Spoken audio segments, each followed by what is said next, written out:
So who won between Superman and Goku? Who was? They weighed a lot of different evidence, and they basically came to the conclusion that Goku's an idiot, and there's not enough conclusive evidence about what he can and cannot do. A lot of the writing was kind of weak, especially towards the end, like in GT. Yeah. So, and a lot of Superman stuff in the comics is down to the very, the point, whatever number about what he can do and his exact limitations. And so they gave it to Superman, and the way the fight went was that Goku didn't know that the sun powered him, so he shot him into the sun with a Kamehameha, and then Superman came back down and smashed him through the planet, exploding the planet and everything else, and Goku could not survive because of his space. That's pretty much how it went. It was a stalemate, and Goku was an idiot and didn't know what his weaknesses were prior to the fight. Now, to our viewers that have had a normal sex life and are in good shape and don't follow something that terrifyingly geeky, number one, fuck you all. That's awesome. I just want to say that to the fans right now. And I did follow it, so then now you know where the pecking order and I lie. There was a scene too where there was kryptonite and it was crippling Superman, and Goku took it away because he wanted a fair fight, which is something Goku would very much do. That's pretty incredible. That's pretty incredible. Except for the point that neither one of those people would have killed the other. Yeah, it was a battle to the death, and I think Superman accidentally killed him with anger. So. Who are the world's strongest pacifists? That's right. Throw Gandhi into that mix, and you got a game. With his little wooden bowl and spoon. Another thing real quick that I looked up that was actually pop culture. What do you do for your wife's birthday? You know what Nick Cannon does? He reveals which famous ladies he's had sex with who aren't his wife. Happy birthday. Well, that probably ends the question if she's asking how many or who was it. Maybe she nagged him to death with that. Nick Cannon's all, okay, if you really want it, happy B-Day. There's an old article about how he went on to some radio show or some TV show and spewed about everybody he slept with that's famous. Is he still married? I have no idea. I'm assuming probably. He's married to Mariah Carey, so I'm not sure if she was into that or not.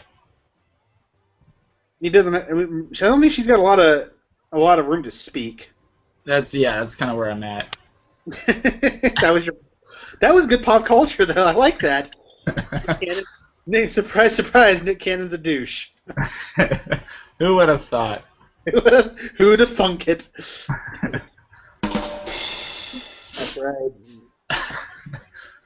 right. Real quickly, for a group discussion, for the people out there, Joe, earlier you found a vacuum cleaner, an incredible Japanese vacuum cleaner. Oh. Could you please outline that for me one more time? Because I haven't stopped thinking about it. Yeah, basically, a company in Japan is working on what is essentially a Roomba with the voice of an anime girl in it, and you can talk to it. Now, what is a Roomba? The disc vacuum cleaner. And it's automated, right? It goes around. Yeah. Okay. Now, how old is the girl you're talking to in the vacuum cleaner? I don't know her name, but she's a very popular voice actress in Japan for like a bunch of different anime, and she's currently 16. Bunch of different anime. Now, did you just type in a bunch of different anime?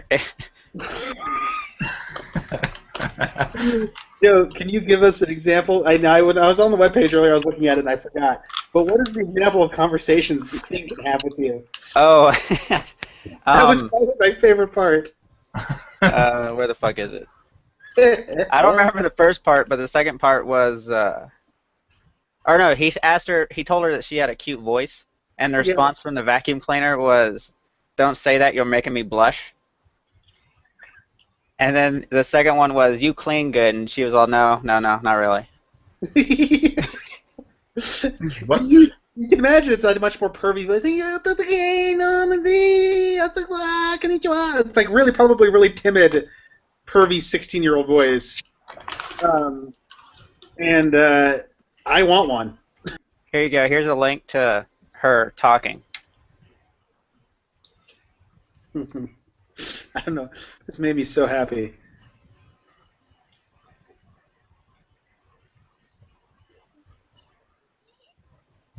Oh, I gotta turn this up so people. I don't know if people pick this up in the. You gotta turn the volume up. I can start to hear it. There it is.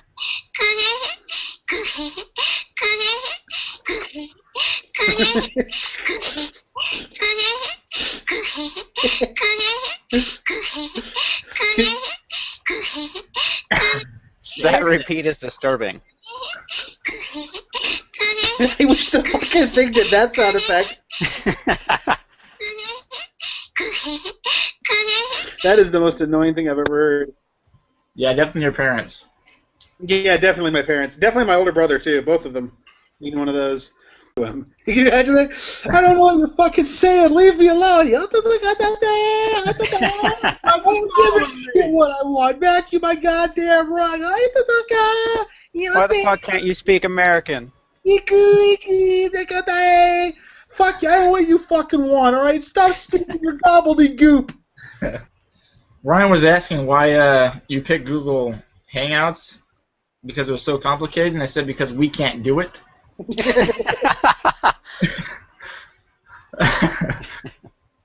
We are but ants in his eyes. The simple answer is it's the one I knew how to work. Yeah, of course. Exactly. Not the simple one. Yeah. You know, Joe is he's Xerxes off 300. You will all bow to a god king. He asked you to stand. I only ask you to kneel. Hey, whatever. If I get the $3 million in gold that he got to wear, that's fine. It's like one of these days you're just gonna see like that goat flute player or whatever the fuck it is in the back of the Pan? Along with the guy with the little blade hands. Well, it was Ryan that reminded me of the fact that somebody was talking about how they wanted to be a Spartan, and then Ryan was like, you know who I want to be? I want to be a Persian, because I didn't die at the end of the movie. And that's a pretty valid point. It's a pretty valid point. Yeah, no.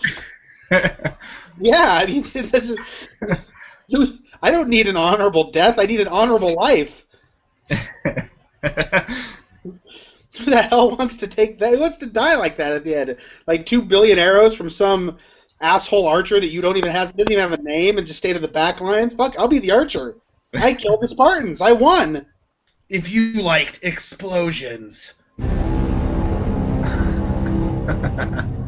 then take a look at Michael Bay's next movie that probably doesn't have anything to do with explosions. Come watch this season's greatest film as Taylor Lautner and Gwyneth Paltrow star in Faulty Nuclear Reactor. Only on Sci-Fi. Only on Sci-Fi. That would be fuck, what's that guy's name? He's in all of them. He's in every like sci-fi generic movie. Tara Reid. Tara Reid. Sorry about that guy.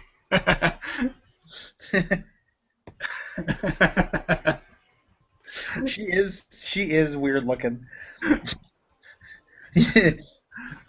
Not to retell any of my dad's stories, but you know what it's like when you're watching a movie with him and he sees like something like Tara Reid and she's like, Jesus Christ, what's wrong with his face?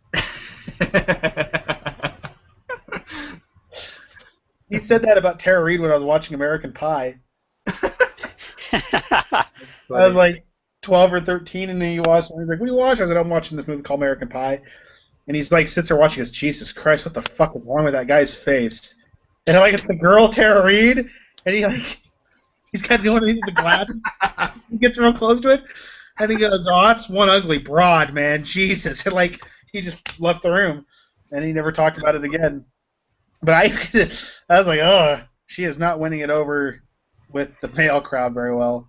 She looked her best in that movie too. That was before like everything went bad for her. That was like her career on the up. She came from across the country just to stare into her phone. She came to the same apartment while he's looking that up, you guys want to see something cool? I am currently, for all my 10s and 20s of fans, I'm shooting in a pantry right now. I'm shooting in a pantry. And the good thing about shooting in a pantry is there's Powerade not very far away, and it's owned by the children that live here, and I'm now going to steal it. Noticing that I left one left in there for them to fight over.